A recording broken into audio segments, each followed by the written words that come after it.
So let's take another look at the trip that Partners Hope got in race 2 at Gulfstream Park on Saturday, ridden by Corey Lannery. There's been a little bit of a debate on social media about this ride. Obviously, I think it's terrible. Some other people, like Tommy Massis, think it was a brilliant ride. Here's number 7, Partners Hope, right here.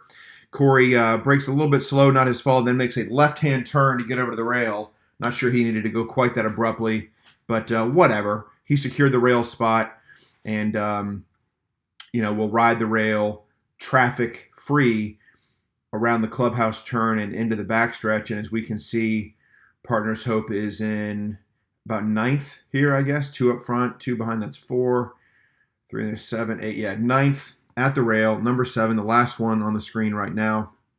Here's that quirky camera angle we get at Gulfstream Park as they get into the backstretch. Camera angle that I hate. Partners Hope is off the screen at this point, just behind the 11.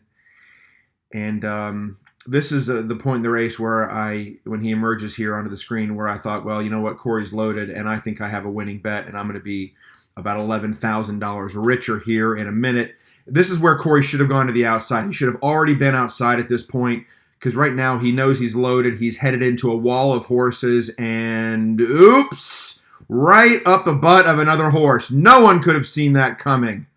Certainly not a jockey on a horse. Now he gets passed by the horses. He loses ground. That cost him about 4 lengths. Now he's free. Now he can go, but it's too late at this point with the short stretch at Gulfstream Park in these mile and a 16th races. He continues to ride that rail. Ride that rail, Corey, no matter what. He should be about 4 lengths ahead of where he is at this point. And as we can see here in the final 16th of a mile, he closes really, really strongly. Doesn't ever get to the winner, but misses about, a length and 3/4-ish, something like that. And the gallop out is pretty strong as well. So I don't really know how anyone can watch that replay and not come away with the confusion that Corey Lannery, let's see, there's, oh, look at that, past the winner, loaded. Yeah, that was a terrible ride. I'm not quite sure what anybody could point to there and disagree. Let's go back and take just another quick look at it here. We've already, let's see, got to go back a little farther than that to get the trouble. But so here he comes. He's loaded. Yeah, look, you got to be a professional rider. I'm not saying it would have been an easy thing to do, but you got to know you're loaded, and you're running into a massive wall of horse flesh. How do you think you're going to get through 7 horses on the rail like that? I mean, let's just go back one more time. Loaded, gobbling up ground here at about the half-mile pole, and look, there's just a wall of horses in front of him. Where does he think he's going?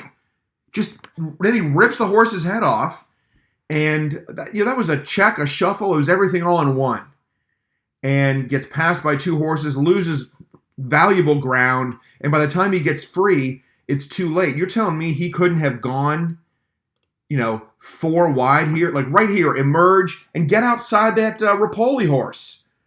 I mean, you can do that. You're a professional rider. Anticipate stuff like this. Anticipate that horses in front of you that have been going at it since the start are going to be slowing down and backing up. I mean, is this the first time he's ever ridden a horse race before? I mean, even I could see this was about to happen, and I'm not sitting on the horse. I said to my wife, I'm like, what's the plan here? What's he doing? Where's he going? Where right now is where he has to know he needs to make a move. I mean, what is he? Is he Moses? Is he going to part the horses like the Red Sea? I don't think so. He's Corey Lannery, and he runs up the rear end of other horses. Shockingly, no one could have seen that coming except everybody. And he cost me, ultimately, it was 11.6 to 1, so he cost me $12,600 if you consider the amount of the bet, which I assure you I consider. And he was on much the best horse. Much the best. I mean, look at this. He's still riding the rail, but, whatever. The race is over at this point. But, I mean, look how much ground he gains. I don't even know which horse won this race. I was so pissed off at this point. The 2, I guess? Yeah. God, unbelievable. Frustration.